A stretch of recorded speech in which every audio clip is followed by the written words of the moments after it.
ಕರ್ನಾಟಕ ರಾಜ್ಯ ರೈತ ಸಂಘಕ್ಕೆ, ರೈತ ಹೋರಾಟಕ್ಕೆ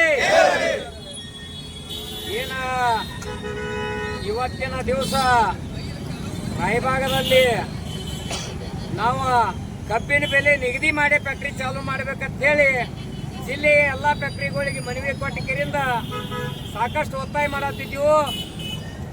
ಮೊನ್ನಿನ ದಿವಸ ಕುರ್ಚಿ ಪಟ್ಟಣದಾಗ ಅರಕ್ಕೆ ಹೋಗುವಂಥ ಫ್ಯಾಕ್ಟ್ರಿಗಳ ರೇಟ ಘೋಷಣೆ ಮಾಡಿರ್ಕಿಲ್ಲ, ಅವ್ರು ಕಬ್ಬು ಕಡಿಯಾಕತ್ತಿರು.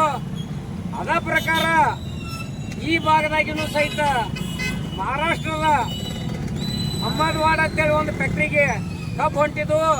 ಇಲ್ಲಿ ತರಿಬಿ ಕೇಳಿದಾಗ ಅವರು ರೇಟ್ ಘೋಷಣೆ ಮಾಡ್ಯಾರ ಅಂತೇಳಿ ಆ ರೈತರು ಹಂಗಿದ್ರ ಆ ಸಂಬಂಧಪಟ್ಟ MD ಅವ್ರನ್ನ CDO ಅವ್ರನ್ನ ಕರೆಸ್ರಿ, ನಾವು ಕೇಳ್ತೀವಿ, ಚರ್ಚೆ ಮಾಡ್ತೀವಿ ಅಂತೇಳಿ ತೀರ್ಮಾನ ಮಾಡಿದಾಗ ಇವತ್ತು ಅವರ ಅದಕ್ಕೆ ಸಂಬಂಧಪಟ್ಟ ಅಧಿಕಾರಿಗಳು ಬಂದ ಕೆರೆಯಿಂದ ಇಲ್ಲ, ನಾವು ಕರ್ನಾಟಕದ ರೈತರಿಗೆ 3,410 ರೂಪಾಯಿ ಮುಂಗಡ ಹಣ ಅಂತೇಳಿ ಕೊಡ್ಲಿಕ್ಕೆ ಎಲ್ಲ ರೈತ ಸಮ್ಮುಖದಾಗ ಒಪ್ಕೊಂಡರು.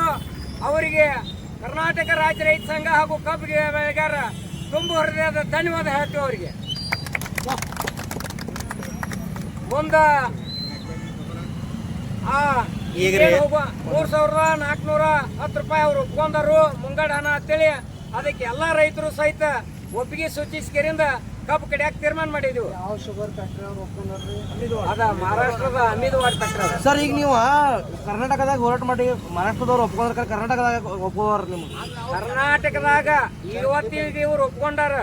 ನಾವು ಅದನ್ನ ಪ್ರಶ್ನೆ ಮಾಡವ್ರದೇವು. ಯಾಕಪ್ಪ ಅಂತಂದ್ರ 100 ಕಿಲೋಮೀಟರ್ ಅಂತರದಾಗ ಏನವ್ರ 3,400 ರೇಟ್ ಕೊಟ್ಟು ಕೆರೆಯಿಂದ ಕಬ್ಬು ಯಾಕೆ ರೆಡಿ ಅದಾರು. ನೀವು 10-15 ಕಿಲೋಮೀಟರ್ ಅಂತರದಾಗ ಇದ್ದವ್ರ ಕೆರೆಯಿಂದ ರೇಟ್ ಘೋಷಣೆ ಮಾಡಿ ಕಬ್ಬು ಚಾಲೂ ಮಾಡಕ್ ತಯಾರಿಲ್ಲ. ಒಬ್ರು ಕೊಟ್ಟಂಗ್ ಕೊಡ್ತೀವಿ ಅನ್ನತ್ತೀರಿ. ಉಡಾಪೆ ಉತ್ತರ ಕೊಡ್ಬೇಡ್ರಿ, ಯೋಗ್ಯ ರೇಟ್ ಘೋಷಣೆ ಮಾಡ್ರಿ, ಫ್ಯಾಕ್ಟ್ರಿ ಚಾಲೂ ಮಾಡೋಂತೇಳಿ ಈ ಕರ್ನಾಟಕದ ಫ್ಯಾಕ್ಟ್ರಿಗಳಿಗೆ ಸಹಿತ ನಾವು ಒತ್ತಾಯ ಮಾಡೋದು. ಇನ್ನು 6 ದಿನಗಳ ಕಾಲ, ಇನ್ನು 6 ದಿವಸ ಅಷ್ಟೇ ಐತ್ರಿ. 1 ತಾರೀಕಿನ ಫ್ಯಾಕ್ಟ್ರಿ ಸ್ಟಾರ್ಟ್ ಆಗೋದು. ಅಷ್ಟೊಳಗೆ ನಿಮ್ಗೆ ಮಾಡ್ತಾರೆ ಸರ್ ಅವ್ರ ಘೋಷಣೆ ಮಾಡಿ ಫ್ಯಾಕ್ಟ್ರಿ ಚಾಲೂ ಮಾಡ್ತೀವಿ ಅಂತ ಎಲ್ಲರೂ ಭರವಸೆ ಕೊಟ್ಟರು. ಒಂದು ಯೋಗ್ಯವಾದ ರೇಟ್ ಅವರು ಘೋಷಣೆ ಮಾಡ್ಬೇಕು. ಯಾಕಪ್ಪ ಅಂತಂದ್ರ ಇವತ್ತು 100 ಕಿಲೋಮೀಟರ್ ಅಂತರದವ್ರ 3,410 ರೂಪಾಯಿ ರೇಟ್ ಕೊಡೋ ಟೈಮ್ದಾಗ ಇವ್ರು ಕನಿಷ್ಠ 3,500 ಯಾಕವತ್ತು ರೇಟ್ ಘೋಷಣೆ ಮಾಡಿ ಫ್ಯಾಕ್ಟ್ರಿ ಚಾಲೂ ಮಾಡ್ಬೇಕಂತೇಳಿ ನಮ್ಮ ರೈತರು ಒತ್ತಾಯ ಐತಿ. ಆಯ್ತ್ರಿ, ಇವಾಗ ರೀ ಬೆಂಬಲ ಬೆಲೆ ಬೇಕು ಅಂತಂದು ನೀವು ಸಾಕಷ್ಟು ಹೋರಾಟ ಮಾಡ್ಕೊತ ಬಂದಿರಿ. ಇವಾಗ ಇನ್ನೂ ಏನಪ್ಪಾ ಅಂದ್ರೆ ಬೆಲೆನ ನಿರ್ಧಾರ ಆಗಿಲ್ಲ. ಆದ್ರೆ ಈಗ ಏನು ಮಾಡಿದಾರ ಅಂತ ಕೇಳಿದ್ರೆ ಸರ್ಕಾರದ ಮಟ್ಟದಲ್ಲಿ ಸಿಗತಕ್ಕಂತಹ ಏನಪ್ಪಾ ಅಂದ್ರೆ ರಸಗೊಬ್ಬರಗಳ ಏನು ಮಾಡಿದಾರ ಅಂದ್ರೆ ಬೆಲೆ ಹೆಚ್ಚು ಮಾಡಿದಾರೆ. ಈಗ ಅದಕ್ಕೆ ಏನು ಹೇಳ್ತೀರಿ ನೀವು? ಇಲ್ಲ, ನಮ್ಮದು ಏನಾಯ್ತು ಅಂದ್ರೆ ರೀ, ಇವಾಗ ಫ್ಯಾಕ್ಟ್ರಿ ಮಾಲಕರು 3,500 ರೂಪಾಯಿ ಅವ್ರ ಮುಂಗಡ ಹಣ ಅಂತೇಳಿ ಕೊಡಬೇಕು. ನಂತರ ಏನತಿ ಚಳಿಗಾಲ ಅಧಿವೇಶನದಾಗ ನಾವೇನತಿ ಇದು ಎಲ್ಲ ರೇಟ್ ತುಟ್ಟಿ ಆಗಿದ್ರ ಸಲುವಾಗಿ ಸರ್ಕಾರಕ್ಕೆ ಸುಮಾರು 5,000 to 6,000 ರೂಪಾಯಿ ಕಬ್ಬಿನಿಂದ ಟ್ಯಾಕ್ಸ್ ಹೋಗತಿ. ಆ ಟ್ಯಾಕ್ಸ್ನಾಗ ಪ್ರತಿ ಟನ್ನಿಗೆ 1,000 ಯಾಕವತ್ತ ರಾಜ್ಯ ಸರ್ಕಾರದಿಂದ ತಗೋಬೇಕಂತೇಳಿ ನಾವು ರೈತರು ತೀರ್ಮಾನ ಮಾಡಿದ್ವಿ.